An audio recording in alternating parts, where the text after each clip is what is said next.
run this thing all the way up the ditch course. I'm really hoping these tires perform well because I really like them. They look real scale. Man, this thing is a trooper.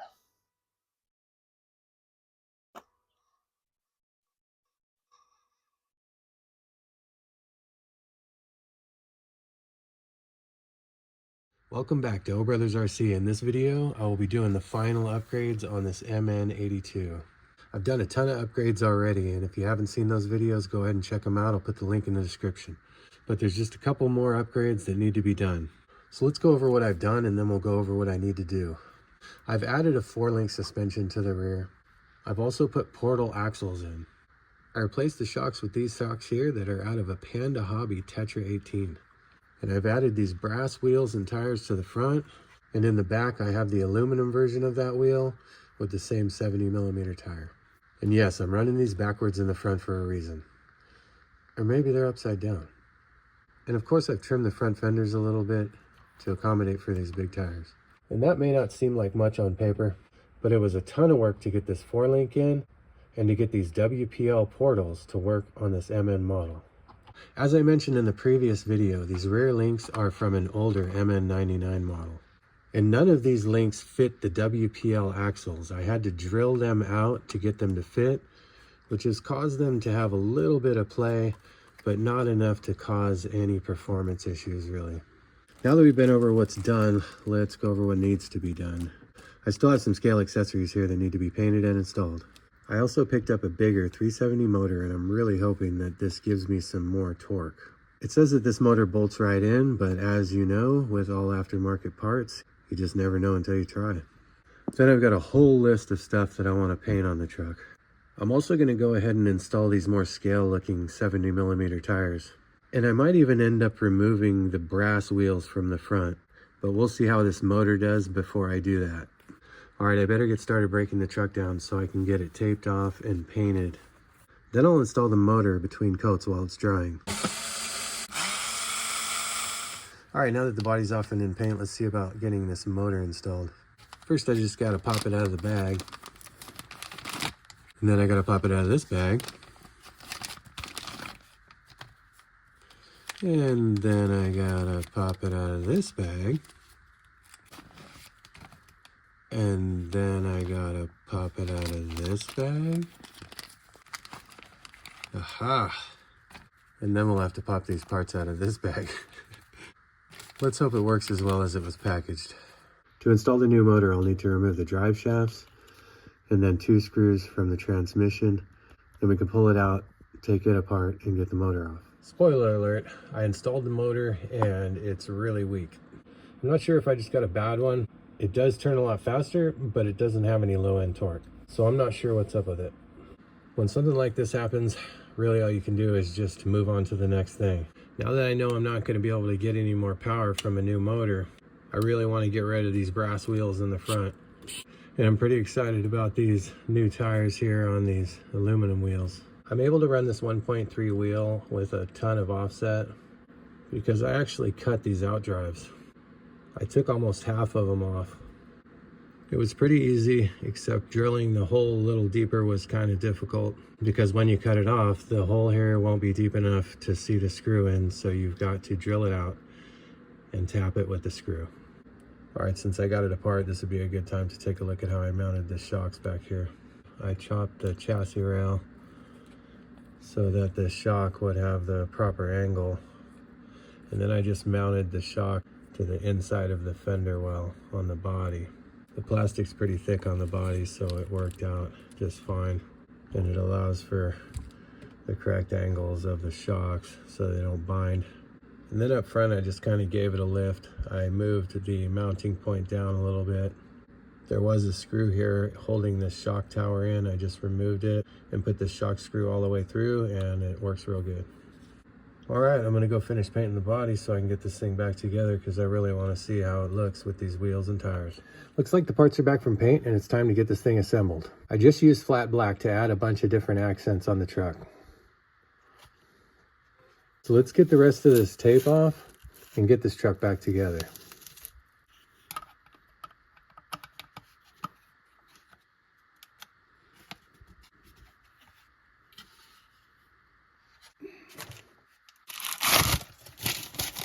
Man, this is better than opening a Christmas present. I'd say that painting the truck is definitely always the hardest upgrade, but it is always the most satisfying as well. All right, the truck is done, and man, I dig it. It looks freaking fantastic. I am stoked on this truck, and I am ready to get it out on the trail. Back down at the ditch course, and we're gonna run this thing all the way up the ditch course and see how it does. Man, this truck just looks so good. I'm really hoping these tires perform well because I really like them. They look real scale, and man, I'm really hoping they perform well so I can keep them on here.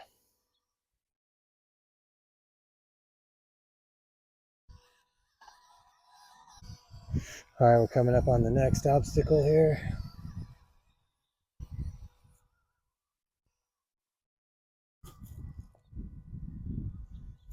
Man, the articulation is working really well. I'm very stoked on it. The modulation of the ESC is also working really well. You can see how I can just really slow it down and control the truck. Not bad. All right, this next obstacle is going to be a lot harder. The rocks got washed around on this thing, and it's definitely going to be a lot harder to get up here.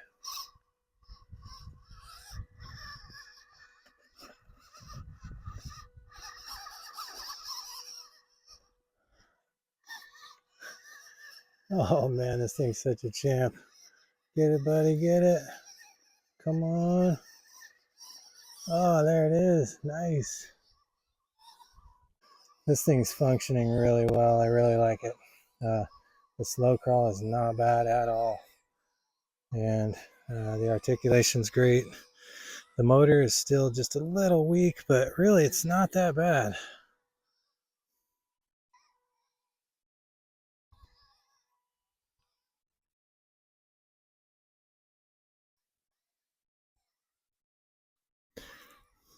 This little truck is just really fun to drive. Man, I dig it. For the price, you just cannot beat it.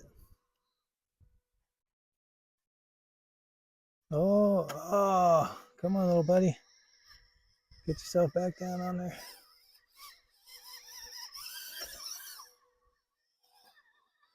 Here's my super steep rock. It's going to be really hard to get into, though, because this is all washed out here. Truck's going to get pinched in here.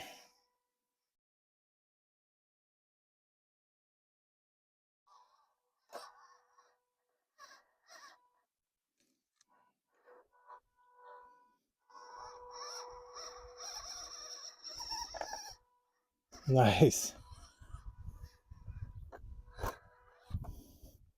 Now let's see if we can get up this rock.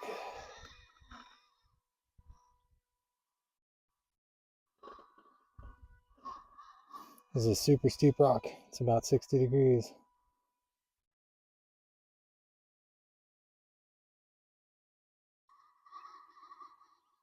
Tires are a little bit muddy. Come on, bud.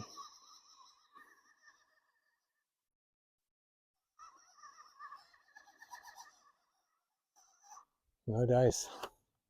Man, I think I'd like to try it again without mud on the tires. It is so on the verge of going up it.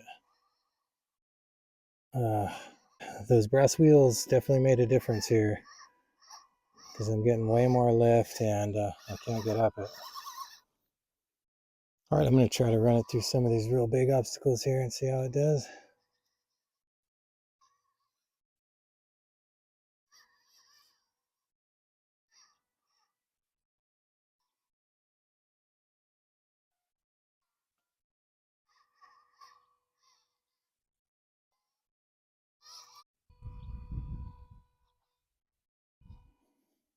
Just a ton of control.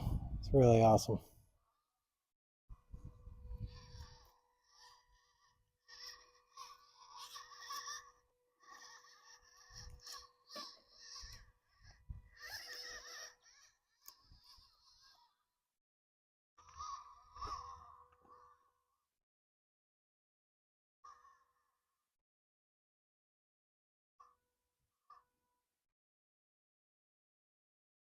As you can see, this thing's got control for days. All right, I'm gonna hit this one last obstacle, then I'm gonna take this thing back into the shop, and we'll talk about what I got coming up next here at O Brothers RC.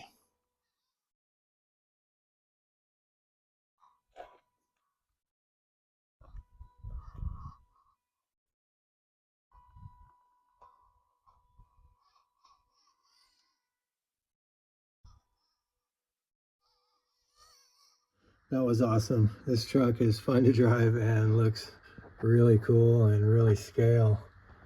The only trouble I was having with it was that the motor stalled out on me a couple times. The ESC and the motor are just a little too weak. Everything else is working really well, the suspension and everything, so putting new electronics in it is an upgrade I'm willing to make. I'll also be putting this WPL I modified up against the MN, and we'll kind of see how they stack up against each other once they've been fully modified, and which one I think is the best for budget performance. These are both great trucks and they're fun to drive, so getting them out on the trail together should be pretty fun. If you want to see any of that, go ahead and smash the like and subscribe buttons. Then smash the bell to get notified of my future videos. And remember, when you think RC, think O Brothers RC. Thanks for watching.